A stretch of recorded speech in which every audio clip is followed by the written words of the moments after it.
Hello, good morning. ફરી એક મારા વ્લોગમાં તમારું સ્વાગત છે. અને આજે આપણે વોશિંગ્ટનમાં એક સેલિબ્રિટી આવવાના છે, તો એનો વેઇટ નવું કરીને બેઠા છે.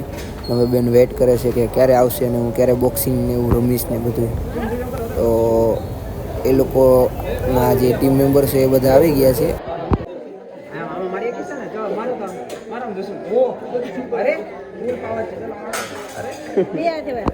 તો જે નાના બચ્ચાઓ જે છે ને, જે નાના નાના છોકરાઓ જે મોટી બીમારી સાથે લડી રહ્યા છે, એના માટે આ સરસ મજાનો કાર્યક્રમ યોજેલો છે. મતલબ આવી પ્રવૃત્તિ કરીને છોકરાઓને હસાવવાનું કામ કરે છે. છોટા ભીમ, ડોરેમોન. અને પછી તો આપણે ડોરેમોનને એને જોઈને આપણે જવાનું હતું દવા લેવા. તો આપણે ઉપર ફાર્મસીમાં દવા લેવા સ્ટોરે વહી ગયા. અને દવા લઈને હું આવી ગયો હતો. તો નવુબેન બોર્ડની બહાર જે સ્પેસ પડેલો છે ત્યાં રમવા માટે નવુબેન આવી ગયા હતા. ઓ ભાઈ, મોટા સેલિબ્રિટી આવી ગયા છે, રોનક કામદાર. અને નવુબેનને હમણાં મળવા માટે આવશે. અત્યારે હું નવુબેનને એના મમ્મીની વેઇટ કરીએ છીએ. આ રોનક કામદાર છે, જેણે મિશ્રી પિક્ચર, ગુજરાતી પિક્ચર બનાવેલું છે. ગુજરાતીનો હીરો કહી શકો કે મિશ્રી. અને જે નાડીદોષ પિક્ચર છે, મૂવી તમે કદાચ જોઈ લેજો.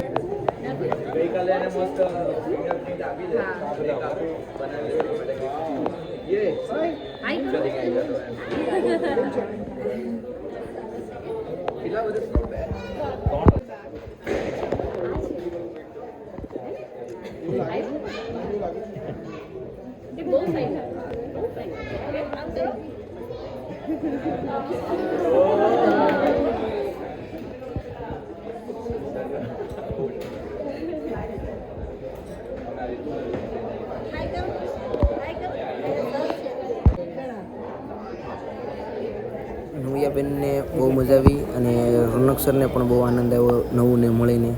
અને બધા છોકરાને પર્સનલ વિઝિટ કરી. બી ફાઉન્ડેશનવાળા જેને ઇન્વાઇટ કર્યા હતા સરને, એ લોકોએ વોર્ડની બહાર થોડોક પેસ હતો, ત્યાં નાના છોકરાને જે બચપનની યાદ આવી જાય એવું રોનક સરે જે નાના છોકરા સાથે મતલબ મસ્તી કરી, મજા કરી. અને નાના છોકરાને મતલબ અંદરથી એના રોગ ભૂલી અને એ રમી શકે એવું એને વાતાવરણ આખું ઊભું કર્યું.